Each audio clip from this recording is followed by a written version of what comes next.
Aujourd'hui les gars, je suis très excité et surtout très emballé de vous parler d'une paire de chaussures que j'ai reçue il y a maintenant 2 semaines. La chaussure en question, on va pas faire durer le suspense, c'est le petit bijou que vous voyez juste ici, juste derrière moi, et c'est la Nike Kobe 6 Pro Tro.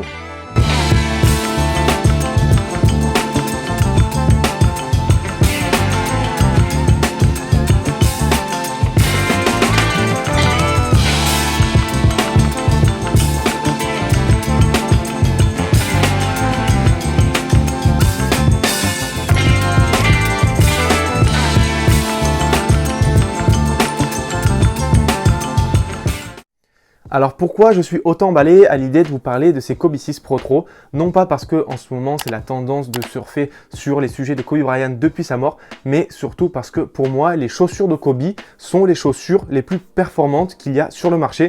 Des chaussures que j'ai testées moi, c'est les paires dans lesquelles j'ai le plus apprécié jouer au basket. Alors j'ai commencé à jouer avec des Kobe depuis maintenant 2-3 ans. Ma toute première paire de Kobe que j'ai testée, c'est celle-ci, c'est la Kobe 4 Pro Tro que j'ai globalement bien kiffé. D'ailleurs, j'ai fait un test complet sur ces chaussures, donc vous pouvez aller voir. Ensuite, je me suis dirigé sur le modèle qui a suivi, donc la Kobe 5 Pro Tro. Et sur ce modèle, je suis carrément tombé amoureux, on peut dire, parce que j'ai tellement adoré cette paire que je me suis dirigé sur 2 coloris différents. D'abord, j'ai commandé ce coloris-là, donc celui du KO ou Chaos, je sais plus, qui est vraiment sublime. Et ensuite celui aux couleurs des Lakers qui est également magnifique. Et je crois que je vais même essayer de me commander un autre coloris qui est celui du Bruce Lee. Donc vous voyez vraiment que ces Kobe 5 étaient pour moi un coup de cœur. Et les Kobe 5 Pro Tro étaient pour moi ma chaussure favorite pour aller jouer au basket. Et pas mal de personnes m'ont dit, si t'as autant kiffé les Kobe 5, attends les Kobe 6 parce que c'est encore mieux. Et c'est pour ça que je suis très content de vous parler de cette paire parce que je sais que les Kobe 6 Pro Tro, c'est une paire qui est pas accessible à tout le monde. Donc vu que j'ai réussi à l'avoir, je suis très content de partager ça avec vous. Donc la chaussure, on la prend en main et on va faire d'abord un petit tour du storytelling comme on dit pour voir un peu tout ce qui est évoqué autour de cette Kobe 6 Pro Tro et de ce coloris en particulier. Alors déjà, pourquoi les Kobe maintenant on appelle ça les Kobe Pro Tro? Alors le terme Pro Tro veut dire en fait pro plus rétro.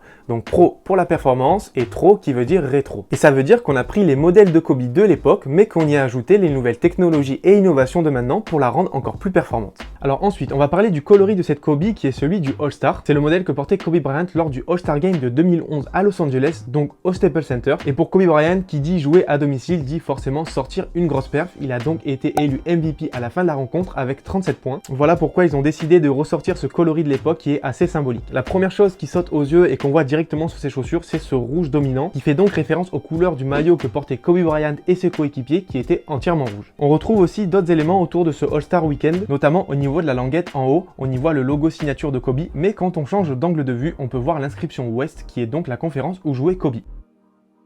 On a aussi d'autres éléments qui sont visibles, notamment au niveau des lacets. Juste ici, vous voyez, sur le pied droit, il est inscrit LA, donc Los Angeles, qui est la franchise dans laquelle jouait Kobe Bryant et qui est aussi la ville où se déroulait ce All-Star Weekend. Et sur le pied gauche, il est marqué 2011, qui est donc l'année où se déroulait ce All-Star Weekend.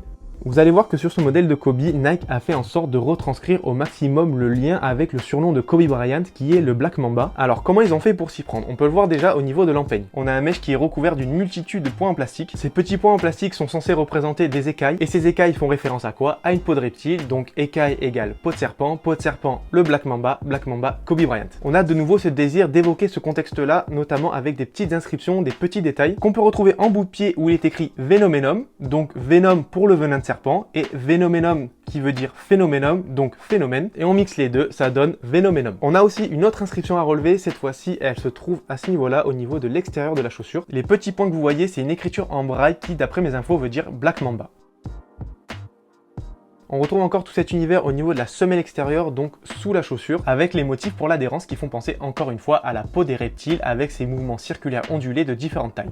Alors par contre sur ce point-là, je suis pas du tout sûr que ça soit un souhait de Nike, mais en tout cas moi c'est ce que ça m'évoque. Concernant la shape globale de la paire, on a un modèle qui est quand même assez simple, une coupe assez classique. On n'a pas une grosse languette, on n'a pas une chaussure où à l'arrière ça remonte vachement. On a un modèle très sobre et cette sobriété elle apporte quelque chose de propre, de net, de pur même j'ai envie de dire, et c'est très appréciable. Maintenant concernant les aspects plus techniques de la paire, tout à l'heure on a parlé des écailles qui sont sur l'empeigne. Alors oui c'est pour un aspect plus esthétique mais pas que, parce que ça va nous permettre d'avoir une paire beaucoup plus solide et durable, donc ça c'est un bon point. Ensuite à l'arrière comme d'habitude on a un renfort, donc comme une cage qui va venir envelopper le talon pour bien stabiliser votre arrière du pied. Vous voyez qu'on n'a pas un gros bloc à l'arrière du talon, on peut y voir des espaces vides. Donc c'est un choix de Nike pour alléger au maximum la chaussure, car on sait que Kobe Bryant aimait jouer avec des paires très légères. Au niveau de la languette, on remarque qu'elle est trouée, il y a pas mal d'ouvertures, ce qui va permettre d'offrir une bonne aération du pied pour ceux qui transpirent beaucoup. Maintenant, on va se parler de l'amorti. Sur ces Kobe 6 Pro Tro, il y a eu un changement par rapport aux amortis proposés sur la Kobe 5 Pro Tro. À l'avant du pied, même chose, on a du Zoom Turbo, donc un amorti qui va réagir en fonction des mouvements qu'on va faire sur le terrain. Et à l'arrière, cette fois-ci, Nike est parti sur du Cushlon, une mousse qui est bien plus classique que les autres, et pour certains, avoir cet amorti à l'arrière, on perd en qualité, mais pour d'autres, ce Cushlon est très apprécié. Donc les avis sont très mitigés là-dessus, mais pour ma part,